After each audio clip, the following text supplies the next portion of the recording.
Bienvenue pour cette analyse. Aujourd'hui, on se penche sur la prolongation de contrat de Cristiano Ronaldo avec Al Nassr en Arabie Saoudite. On a plusieurs sources qui couvrent l'annonce, les détails financiers, et ils sont assez fous, et aussi quelques analyses. Le but, c'est de saisir un peu l'ampleur de cet accord et ce que ça implique vraiment. Alors pour rappeler vite fait les faits, Ronaldo, qui a maintenant 40 ans, reste donc en Arabie Saoudite. Il a prolongé jusqu'en juin 2027. C'est ça. Et ça met fin aux rumeurs qu'il l'envoyait chez le club rival Al Hilal. Exactement. Al Nassr a confirmé ça très sobrement avec « The story continues ». Voilà. Et puis il y a cet objectif personnel dont on parle beaucoup. Ah oui, les 1000 buts. Exactement, les 1000 buts en carrière pro.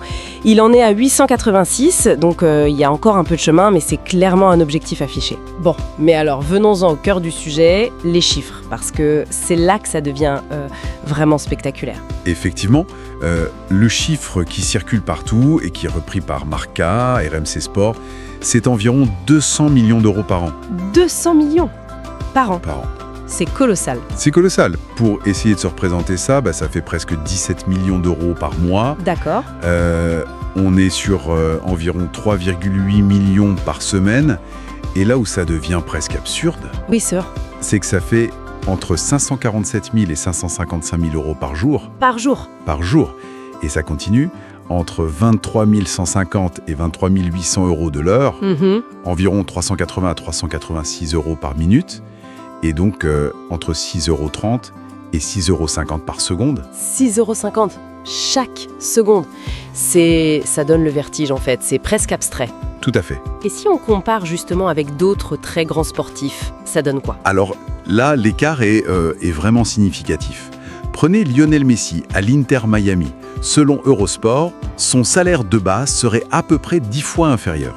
10 fois? Oui. Bon, après, attention, Forbes estime ses revenus totaux avec les sponsors comme Adidas, Apple, etc., autour de 121 millions d'euros par an, ce qui est énorme, bien sûr. D'accord, donc moins que Ronaldo quand même sur le salaire pur versé par le club. Exactement. Et même en Arabie Saoudite, des joueurs comme Karim Benzema à Al Ittihad ou Neymar, avant qu'ils partent, ont parlé plutôt de 100 millions par an. La moitié donc. Voilà. Et si on sort du foot, le basketteur Stephen Curry, qui est classé deuxième sportif le mieux payé au monde par Forbes, lui, il atteint environ 139 millions d'euros par an, tout revenu confondu. Donc Ronaldo est vraiment dans une catégorie à part avec ses 200 millions annuels juste de salaire club. Tout à fait. Mais alors comment on explique ça? Ça dépasse la logique sportive pure, non? Ah mais complètement. Ce qui est fascinant ici, c'est la stratégie de l'Arabie Saoudite. En fait, ils n'achètent pas seulement un joueur de foot, même une légende. Ils achètent quoi alors? Une image? Exactement.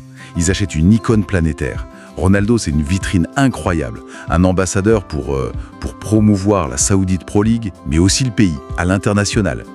L'objectif premier, c'est la visibilité. Comme le dit une des sources, tout le monde parle de l'Arabie Saoudite grâce à lui. C'est un coup de projecteur énorme. Et apparemment, les stades se remplissent surtout pour le voir lui. Oui, une source parlait même de folie des grandeurs, de démesure.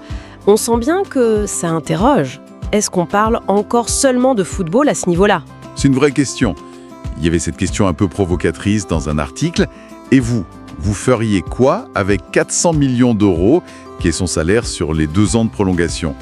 Oui, ça fait réfléchir. Et attention, il y a une nuance importante, rapportée par RMC Sport notamment. Ah oui, laquelle?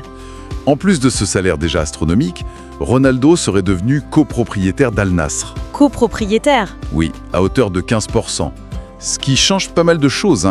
Ça veut dire qu'il a un intérêt financier direct dans la valeur du club, dans son succès, au-delà de juste jouer. D'accord, donc ce n'est plus juste un employé, même extrêmement bien payé. En fait, au total. Le package total est probablement dans ces eaux-là, oui. C'est sans doute le contrat le plus important de toute l'histoire du football. Incroyable.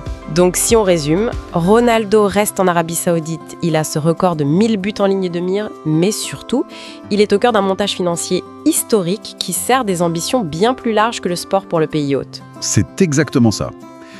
Et pour finir, ça soulève une question assez importante, une tension qui est pointée par Eurosport. D'un côté, on a cet investissement absolument massif, colossal, mais très concentré sur une seule superstar, une icône. Oui. Et de l'autre, il y a le constat, partagé par certains observateurs, que le championnat saoudien lui-même, son attractivité globale, son niveau de jeu moyen, il n'avance pas vraiment au même rythme, quoi. Ah, intéressant ce décalage. Oui, et donc la question que ça pose, c'est qu'est-ce que ça signifie pour le sport, pour le football, quand des contrats individuels atteignent de tels sommets, des sommes qui semblent parfois un peu déconnectées de l'évolution réelle, collective, de la ligue où évolue cette star. Quelle est la finalité de tout ça pour le développement du jeu lui-même sur place? Voilà, c'est une réflexion qui mérite sans doute d'être creusée. Où va l'équilibre entre l'événementiel star et le développement sportif de fond? Absolument. Une question à méditer. Merci pour cet éclairage. Merci à vous.